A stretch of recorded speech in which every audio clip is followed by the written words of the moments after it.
Hi friends, வணக்கம். என் பேர் Abhi. Welcome to Indian recipes Tamil. நம்ம இன்னைக்கு ரொம்ப டேஸ்டியான ஹோட்டல் ஸ்டைல் வெண்பொங்கல் ரெசிபியும் அது கூடவே வச்சு சாப்பிட்றதுக்கு பக்காவான டிஃபன் சாம்பாரும் எப்படி பண்ணுறதுன்னு பார்க்க போகிறோம்.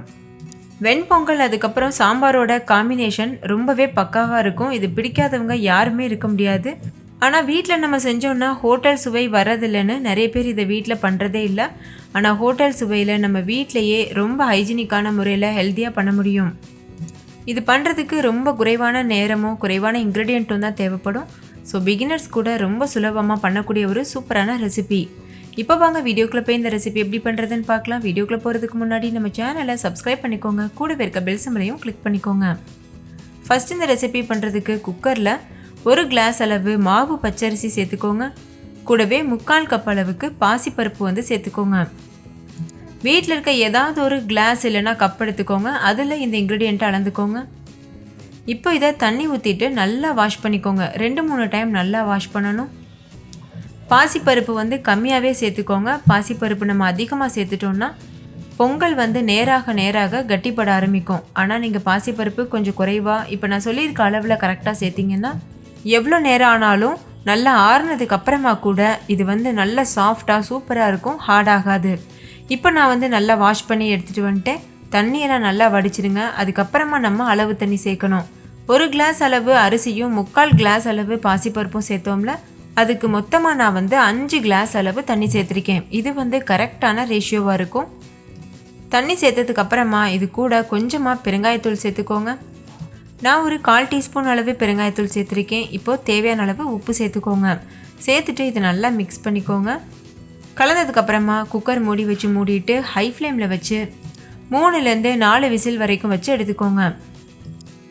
இது விசில் வந்ததுக்கப்புறமா ப்ரெஷர் வந்து தானாக ரிலீஸ் ஆகுறது வரைக்கும் வெயிட் பண்ணுங்கள். நம்ம ப்ரெஷர் வந்து ரிலீஸ் பண்ணி விடக்கூடாது. இப்போ இது குக் ஆகட்டும். நம்ம அதுக்குள்ளே டிஃபன் சாம்பார் வந்து ரெடி பண்ணிடலாம். டிஃபன் சாம்பார் பண்ணுறதுக்கு ஒரு குக்கரில் 1/4 கப் துவரம்பருப்பு, அதுக்கப்புறமா 1/4 கப் பாசிப்பருப்பு சேர்த்துக்கோங்க. நீங்கள் முழுமையாக இதில் பாசிப்பருப்பில் கூட செய்யலாம். நான் வந்து 2 பருப்பும் கலந்து பண்ணியிருக்கேன். இப்போ இதை தண்ணி சேர்த்துட்டு நல்லா ஒரு டைம் வாஷ் பண்ணிக்கோங்க. நான் வந்து ஒரு 2-3 டைம் வாஷ் பண்ணிவிட்டு தண்ணியை வடித்து எடுத்து வச்சுருக்கேன். இப்போ நம்ம மொத்தமாக வந்து 1/2 கப் அளவு பருப்பு சேர்த்தோம்ல, அதாவது பாசிப்பருப்பு 1/4 கப், அதுக்கப்புறம் துவரம்பருப்பு 1/4 கப். 1/2 கப் பருப்புக்கு 1 கப் அளவு தண்ணி கரெக்டாக இருக்கும். தண்ணி சேர்த்ததுக்கப்புறமா இது கூட ஒரு பிஞ்ச் அளவு பெருங்காயத்தூள் சேர்த்துக்கோங்க. கூடவே 4-5 பூண்டு பற்கள் வந்து சேர்த்துக்கோங்க. ஒரு பெரிய சைஸ் தக்காளியை பொடியாக அரிஞ்சிட்டு சேர்த்துக்கோங்க. இப்போ மூடி போட்டு மூடிட்டு ஹை ஃப்ளேமில் வச்சுட்டு ஒரு 3 விசில் வர வரைக்கும் வெயிட் பண்ணணும். இப்போ 3 விசில் வந்துருச்சு. ப்ரெஷரும் தானாக ரிலீஸ் ஆயிடுச்சு. இப்போ நம்ம இதை ஓப்பன் பண்ணி பார்க்கலாம். இதில் நம்ம புளி சேர்க்க மாட்டோம். அதனால் பழுத்த தக்காளியாக பெரிய பழமாக பார்த்து சேர்த்துக்கோங்க. பாருங்கள், பருப்பு தக்காளியெல்லாம் நல்லா குழைவாக வெந்திருக்கு. இந்த ஸ்டேஜில் இது கூட 2 பெரிய சைஸ் கேரட், அதுக்கப்புறம் 4-5 பீன்ஸ், ஒரு பெரிய சைஸ் வெங்காயம் இதெல்லாம் சேர்த்துருக்கேன். நீங்கள் உங்களுக்கு விருப்பமான காய்கறிகள் வந்து சேர்த்துக்கலாம். இது கூட நீங்கள் கத்திரிக்காய், முருங்கைக்காய், காலிஃப்ளவர் இதெல்லாம் கூட சேர்க்கலாம். இப்போ இதில் 1 டீஸ்பூன் சாம்பார் பொடி சேர்த்துக்கோங்க. சாம்பார் பொடி வீட்டிலேயே எப்படி பண்ணுறதுன்னு ஆல்ரெடி நான் ஒரு வீடியோ அப்லோட் பண்ணியிருக்கேன். அந்த ரெசிபியோட லிங்க் வந்து வீடியோக்கு கீழே இருக்க டிஸ்கிரிப்ஷன் பாக்ஸில் இருக்குது, வேணும்னா செக் பண்ணி பாருங்கள். தேவையான அளவு தண்ணி சேர்த்துட்டு நல்லா இதை மிக்ஸ் பண்ணிக்கோங்க. நான் வந்து 1 கிளாஸ் அளவு தண்ணி சேர்த்துருக்கேன். நல்லா மிக்ஸ் பண்ணதுக்கப்புறமா மூடி போட்டு மூடிட்டு ஹை ஃப்ளேமில் வச்சு 1 விசில் மட்டும் வச்சு எடுத்துக்கோங்க. 1 விசிலுக்கு மேலே வச்சிடக்கூடாது. அதுக்கப்புறம் காய்கறி வந்து குழஞ்சி போகிறதுக்கு வாய்ப்பு இருக்குது. இப்போ 1 விசில் வந்துருச்சு. ஸ்டவ் ஆஃப் பண்ணிவிட்டு ப்ரெஷர்லாம் வந்து ரிலீஸ் ஆனதுக்கப்புறமா நம்ம இதை தாளித்து கொட்டலாம். இப்போ பாருங்கள், ப்ரெஷர் வந்து தானாக ரிலீஸ் ஆயிடுச்சு. இப்போ இதை ஓப்பன் பண்ணிவிட்டு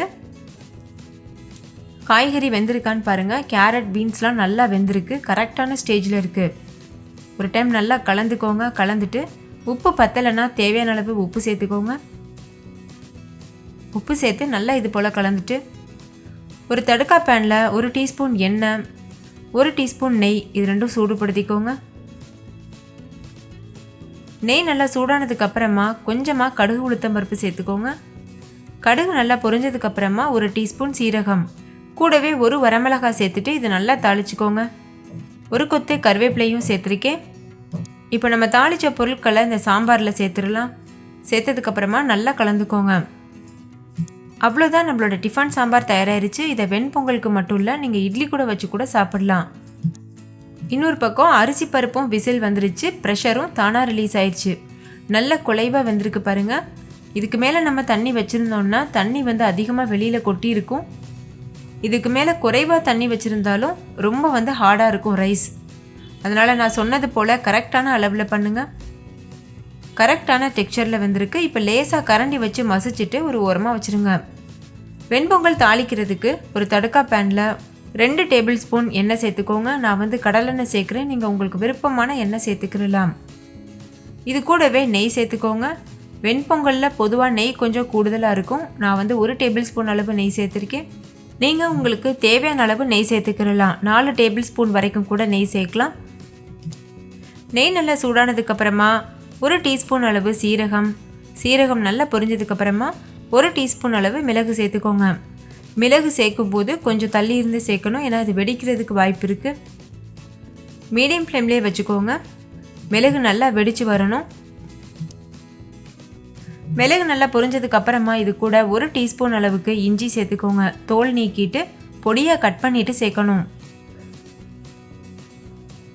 இது கூடவே ஒரு கொத்து கருவேப்பிலை சேர்த்துக்கோங்க. கருவேப்பிலை நல்லா பொரிஞ்சதுக்கப்புறமா கொஞ்சமாக முந்திரி பருப்பு சேர்த்துக்கோங்க. முந்திரி பருப்பு நான் 2 டேபிள் ஸ்பூன் அளவு சேர்த்துருக்கேன். நீங்கள் அதிகமாகவோ குறைவாகவோ சேர்த்துக்கிடலாம்.